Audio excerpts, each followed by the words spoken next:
बच्चों, एक बार फिर से आप सभी लोगों का चैनल में स्वागत है। ये आपका क्लास 12 का पहले चैप्टर का एक एग्जाम्पल है एनसीईआरटी का। इस एग्जाम्पल से आप ये जानेंगे कि जो चार्ज की यूनिट एक कूलाम होती है वो कितनी बड़ी यूनिट है। दूसरी चीज़ इससे आप जानेंगे कि जो क्वांटाइजेशन ऑफ चार्ज में फार्मूला है वो फार्मूला कैसे इस्तेमाल करते हैं।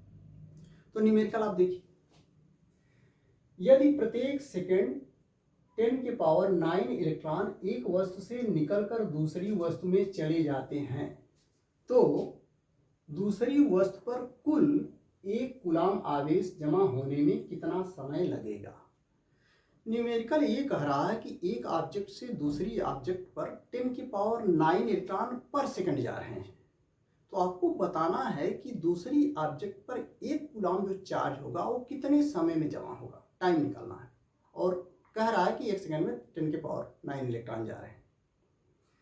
तो अब आपको एक कूलाम आवेश में कितने इलेक्ट्रॉन होंगे ये निकालना पड़ेगा। तो पहले आप जो दिया है उसको लिख लीजिए। दिया है total charge Q equal to 1 coulomb, और एक सेकंड में कितना जा रहा है एक ऑब्जेक्ट से दूसरे ऑब्जेक्ट पर 10 की पावर 9 पर सेकेंड इतना इलेक्ट्रॉन जा रहे हैं। तो हमें पहले ये निकालना पड़ेगा कि इस एक कूलाम में इलेक्ट्रॉनों की संख्या कितनी है। तो क्वांटाइजेशन ऑफ चार्ज आप जानते हो, Q इक्वल टू होता है, अगर इलेक्ट्रॉन की संख्या n हो तो n इंटू ई। ई आपका इलेक्ट्रॉनिक आवेश है और ई की वैल्यू होती है 1.6 इंटू 10 के पावर 19 कूलाम।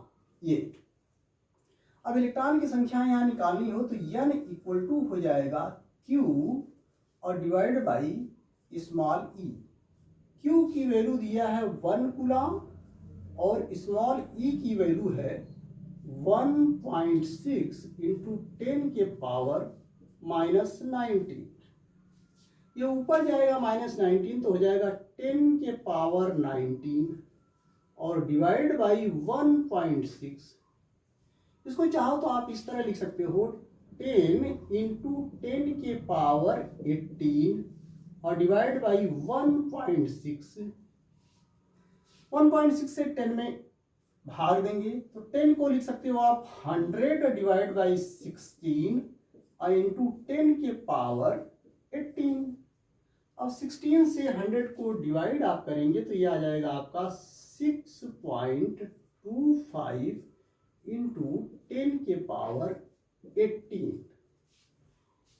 अर्थात जो एक कूलाम चार्ज है उसमें इलेक्ट्रॉनों की जो संख्या होगी 6.25 इंटू 10 के पावर 18 इलेक्ट्रॉन होगी। तो जब इतने इलेक्ट्रॉन वहां पर शिफ्ट होंगे दूसरी ऑब्जेक्ट में तब आपका चार्ज एक कूलाम के बराबर होगा। तो आप कितने समय में होंगे, आपका दिया है एक सेकंड में जो चार्ज इलेक्ट्रॉन जा रहे हैं, कितना जा रहे हैं 10 के पावर 9।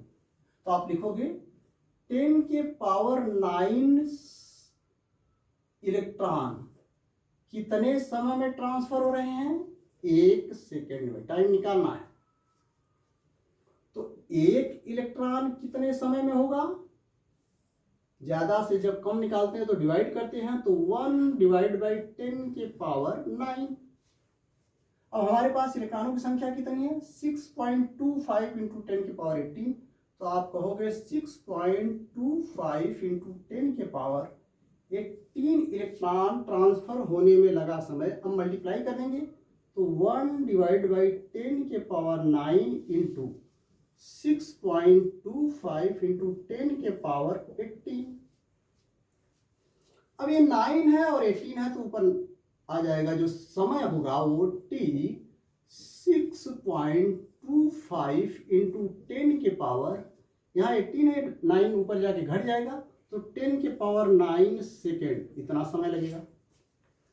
अब इसको अगर आप समय में वर्ष में बदलना चाहें तो आप जानते हो एक वर्ष में जो समय सेकंड होता है, एक वर्ष में 365 दिन होते हैं और एक दिन में 24 घंटे होते हैं और 1 घंटे में 60 मिनट होता है और 1 मिनट में 60 सेकंड होता है, तो 1 साल में 1 ईयर में इतने सेकंड होंगे। और इसको जब हल किया जाता है तो आता है 3.1516 अप्रॉक्सीमेट इंटू 10⁻7 सेकेंड, इतना आता है लगभग। ये 2 डिजिट हो सकता है, कुछ कम ज़्यादा हो। अब ये इतना समय आ गया, इतना सेकंड, तो इसको चाहे तो हम साल में बदल सकते हैं। तो इससे जब भाग देंगे तो आपका जो आएगा समय 6.25 इंटू 10⁻9 और डिवाइड बाई 3.15 इंटू 10⁻7, 3.15 ले लीजिए, ये 16 है तो इसको इतने लिखिए। अब इसको जब डिवाइड करेंगे तो ये आपका आ जाएगा 1.98 इंटू 10⁻2 वर्ष होगा, ईयर होगा। ये आपको मिल जाएगा 198 वर्ष, ईयर, ये आपका टाइम आ जाएगा। अर्थात 1 कूलाम चार्ज किसी ऑब्जेक्ट पर जमा होने में 198 साल लगेंगे। इससे आप अंदाजा लगा सकते हैं कि ये कूलाम कितना बड़ा आवेश है। वो तब लगेंगे जब 1 सेकंड में 10⁻9 इलेक्ट्रॉन एक ऑब्जेक्ट से दूसरी ऑब्जेक्ट में जा रहे हैं, यानी 100 करोड़ इलेक्ट्रॉन अगर एक ऑब्जेक्ट से दूसरी ऑब्जेक्ट में 1 सेकंड में जा रहे हैं तो ये कूलाम आवेश उस ऑब्जेक्ट पर होने में 198 साल लगेंगे। तो ये रहा।